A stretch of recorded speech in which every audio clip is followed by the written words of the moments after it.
روشنی کے لیے اپنی بہن سے جب ایک مشکلات ختم ہوتی ہے تو پھر دوسری طرف اس کے لیے کوئی نہ کوئی اور ایک مشکلات بڑھ جاتی ہے۔ اب ثاقب اس کے پیچھے پڑ چکا ہے، اس کو چھوٹی چھوٹی بات پہ ہر ایک مقام پہ تنگ کرنے کی کوشش کرتا رہتا ہے، اور روشنی کو اس بات کی سمجھ تک نہیں آتی کہ وہ کرے تو کرے کیا، اور اگر یہ سب کچھ کھول کر بتا دیتی ہے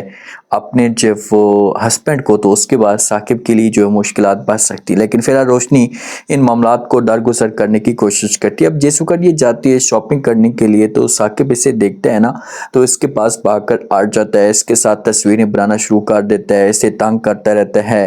تو یہ سب کچھ اچھا نہیں لگتا روشنی کو، کیونکہ یہ باپ کا ناٹک کر رہا ہوتا ہے۔ تو روشنی جو ہوتی ہے زبردستی گاڑی کے اندر بیٹھ جاتی ہے، اپنے گھر کے اندر جاتی ہے، تو وہاں پر اس کا ایک غصے میں جو وہ اس کا فیس ہوتا ہے، اور وقار جب یہ سب کچھ دیکھتا ہے تو ٹینشن میں تو آ جاتا ہے۔ روشنی سوچنے بھی مجبور آ جاتی کہ بھئی کہاں سے یہ پھر دوبارہ سے آ چکا ہے یہ بندہ، اور میری زندگی کو یہ برباد کرنے کی کوشش کر رہا ہے، یہ میری زندگی میں یہ طوفان کھڑے کر رہا ہے، کیونکہ یہاں پر اس کے ساتھ جو وہ الیان بھی ملا ہوا ہے اور ایما والے بھی، اور سارے کے سارے چاہتے ہیں کہ سب سے پہلے جو وہ روشنی کا گھر برباد ہو، اور اس کے بعد دوبارہ سے ہم وقار کو اپنے کنٹرول میں یا اپنے قبضے میں کرنے کی کوشش کریں۔ وقار اسے جب دیکھے گا نا تو اسے پوچھنے کی کوشش کرے گا، اسے کہے گا کہ روشنی کیا ہوا، آپ اتنی پریشان کیوں لگ رہی ہیں، کیا وجہ ہے، کھل کر مجھے بات بتائیں۔ تو فی الحال روشنی معاملات کو درگزر کرنے کی کوشش کرے گی، اسے کسی قسم کی کوئی بات نہیں بتائے گی، لیکن ایسا جو بات ہوگی نا یہ وقار کے سامنے کھل کر آنا شروع ہو جائے گی۔ جو اسد ہوتا ہے نا یہ تنگ کرنے کی کوشش کرتا ہے ایما کو، یہ ہو سکتا ہے کس کی نظر ایما کے اوپر ہو، تو ایما جو ہوتی ہے آگے سے صاف الفاظ میں انکار کر دیتی ہے، اسے کہتی کہ بھئی میری زندگی ہے، میں اپنی زندگی اپنی مرضی کے مطابق گزاروں گی، آپ کون ہوتے ہیں اس سے کی بات کرنے والے، دوبارہ اگر آپ نے ایسی کوئی بات کی، اگر آپ نے کچھ بھی ایسا کہا تو آپ کے لیے اچھا نہیں ہوگا، اس لیے بہتر یہی ہوگا کہ آپ کسی قسم کی کوئی بھی بات مت کریں۔ لیکن جو شہیر ہوتا ہے، شہیر تو ایما کے ساتھ مخلص ہی نہیں ہے، ایما دیکھے خواب دیکھ رہی ہے شہیر کے، لیکن جس وقت اینڈ موقع آئے گا نا تو وقار کی جو کہی ہوئی بات ہوگی یہ سب کچھ سچ ثابت ہونا شروع ہو جائے گی، کیونکہ وقار نے ایما کو کہا تھا کہ بھئی شہیر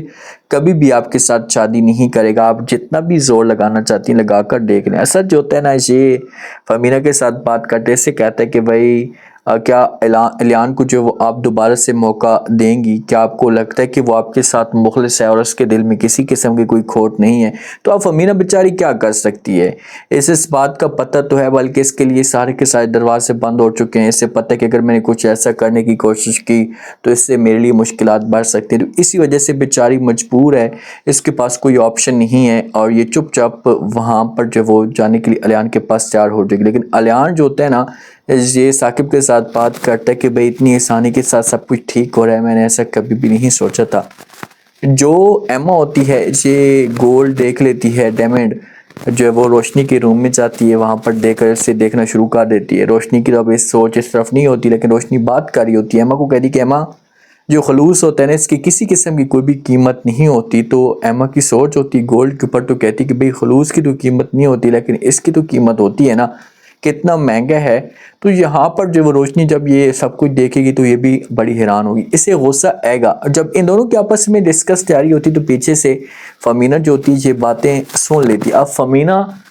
کئی دفعہ روشنی کو کہہ چکی کہ یہ لڑکی آپ کے ساتھ مخلص نہیں ہے، آپ جو اس کو جلدی سے اس سے جان چھڑوا دیں، لیکن کوئی بات بھی جو ہے وہ نہیں سن رہی روشنی، اور جس دن اسے ڈسے گی نا تو اس کے بعد اسے پتہ چلے گا کہ اس نے کتنی بڑی غلطی کی ہے۔